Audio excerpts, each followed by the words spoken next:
This channel does not promote any violent, harmful, or illegal activities. All content provided by this channel is meant for an education purpose only.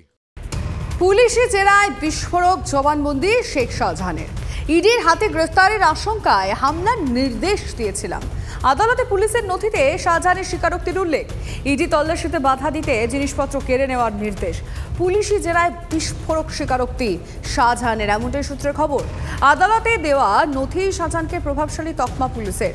জামিন পেলে সাক্ষীদের ভয় দেখাবে, তথ্য লোপাট করবে। আদালতে সওয়াল সরকারি আইনজীবীর।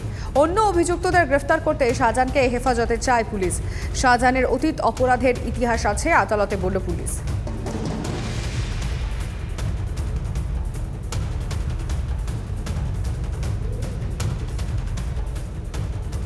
শাহজাহান গ্রেফতারির পরেও রয়ে গেল দ্বন্দ্ব। ইডি বনাম রাজ্য পুলিশের মধ্যে একটা চাপানুতর চলছে। তার কারণ কি? শাহজাহানকে ইডি গ্রেফতার করতে পারত। শাহজাহান গ্রেফতারের পর এমনটা বললেন এডিজি দক্ষিণবঙ্গ আজ সকালেই প্রেস কনফারেন্সে। পাল্টা ইডির অভিযোগ, নিজেদের দায় এড়াতেই এইরকম মন্তব্য করছে পুলিশ। ইডির উপর মামলার শাহজাহানকে গ্রেফতারির দায়িত্ব রাজ্য পুলিশেরই রয়েছে, এটা ইডির পক্ষ থেকে বলা হলো। সূত্রের খবর, রেশন দুর্নীতি মামলা সহ আরও একটি মামলা শাহজাহানের বিরুদ্ধে তদন্তে এগিয়ে নিয়ে যাচ্ছে ইডি। আর সেই মামলায় শাহজাহানকে হেফাজতে চাইতে পারে ইডি, কিন্তু মারধর, খুনের চেষ্টা বা জমি দখলের মতো অভিযোগের তদন্ত রাজ্য পুলিশই করবে। ইডির দাবি, 5ই জানুয়ারির পর শাহজাহানকে গ্রেফতার করার অনেক সময় পেয়েছিল রাজ্য পুলিশ। কলকাতা হাইকোর্টের স্থগিতাদেশ হাতিয়ার করে নিজেদের অপদার্থতা আড়াল করছে রাজ্য পুলিশ, অভিযোগ ইডির।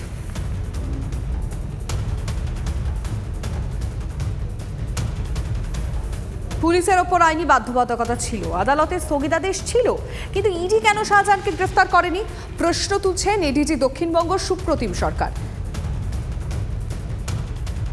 8ই ফেব্রুয়ারির পর যে মামলাগুলি দায়ের করা হয়েছে, যেখানে শেখ শাহজাহানের নাম এসেছে অভিযুক্ত হিসেবে, সেগুলো প্রত্যেকটাই 2 থেকে 3 বছর আগের ঘটা কিছু ঘটনার ভিত্তিতে অভিযোগ দায়ের করা হয়েছে। তাতে তদন্ত করতে, তথ্য প্রমাণ সংগ্রহ করতে অনেকটা সময় লাগে। কিন্তু যে মামলার সম্প্রতি হয়েছিল 5ই জানুয়ারির কথা, যেখানে আমরা তথ্য প্রমাণ সংগ্রহ করতে পারতাম এবং পরবর্তী পদক্ষেপ করতে পারতাম, সেটাই আমাদের ক্ষেত্রে তদন্তের স্থগিতাদেশ ছিল, তাই জন্য গ্রেফতার করা যায়নি। আমাদের ওপর আইনি বাধ্যবাধকতা ছিল ঠিকই, কিন্তু ইডির ওপর সেই আইনি বাধ্যবাধকতা ছিল না।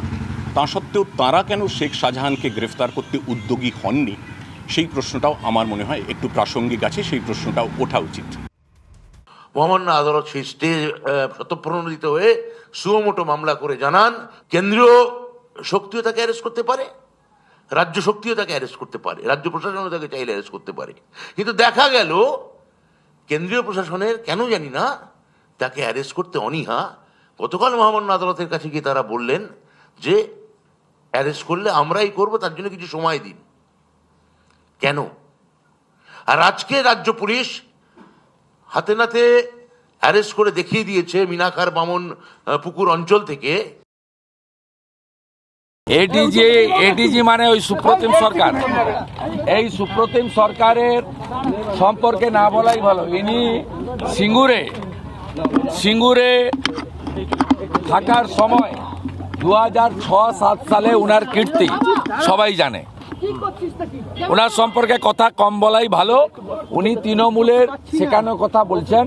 পশ্চিমবঙ্গ পুলিশের রাজনীতিকরণ হয়েছে এবং তারা তৃণমূল কংগ্রেসের শাখা সংগঠনের মতো তৃণমূলের শেখানো গুলিতে বলছেন। গণতন্ত্র কত গভীর এখানে স্পষ্ট হয়ে যায়। ইডির মামলায়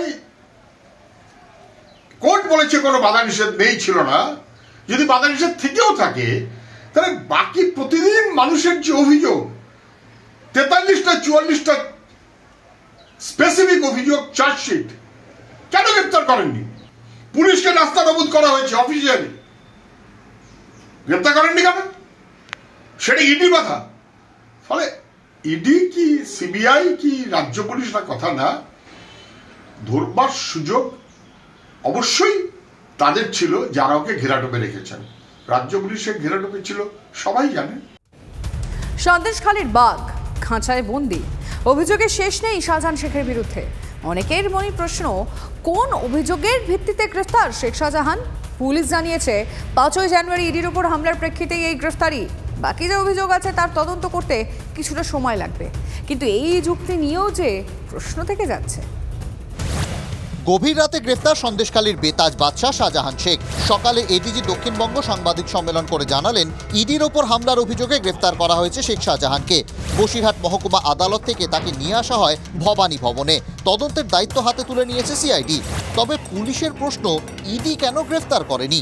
গত রাতে মিনাখা থানার বামুনপুকুর অঞ্চল থেকে শেখ শাহজাহানকে আমরা গ্রেফতার করেছি। আমাদের ওপর আইনি বাধ্যবাধকতা ছিল ঠিকই, কিন্তু ইডির ওপর সেই আইনি বাধ্যবাধকতা ছিল না।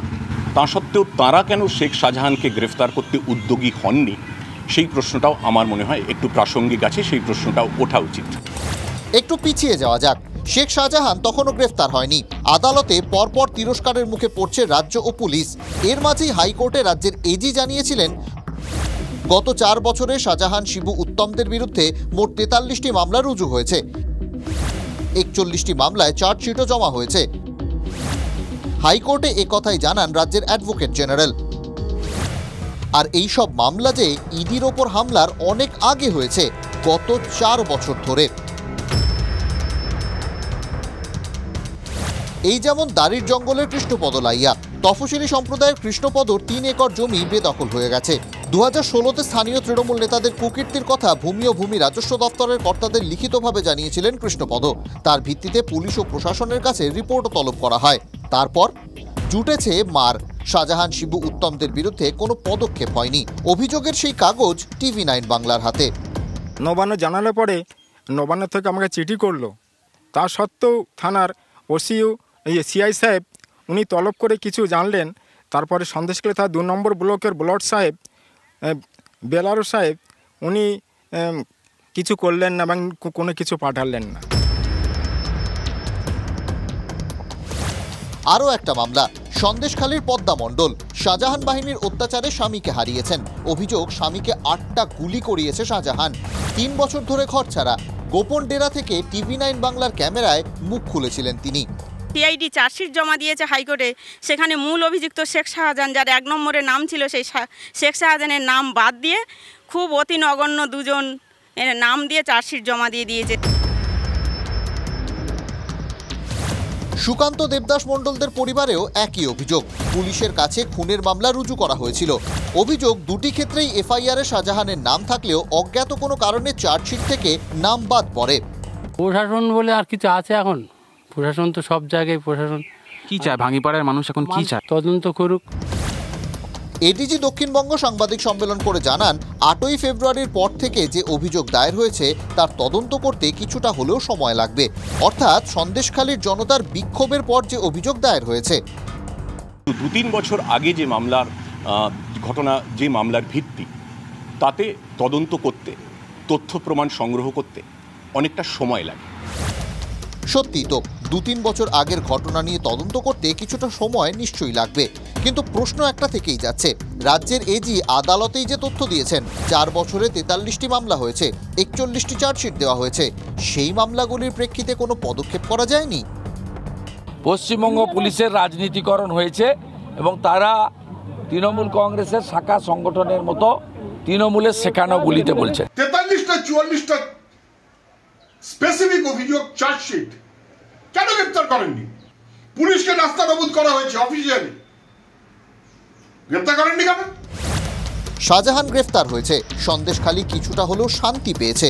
তবে পদ্মা মণ্ডল, কৃষ্ণপদ লাইয়ারা যে এখনো বিচারের আশায় বসে আছেন, তাদের প্রশ্নের উত্তর কে দেবে? Bureau report, TV9 Bangla.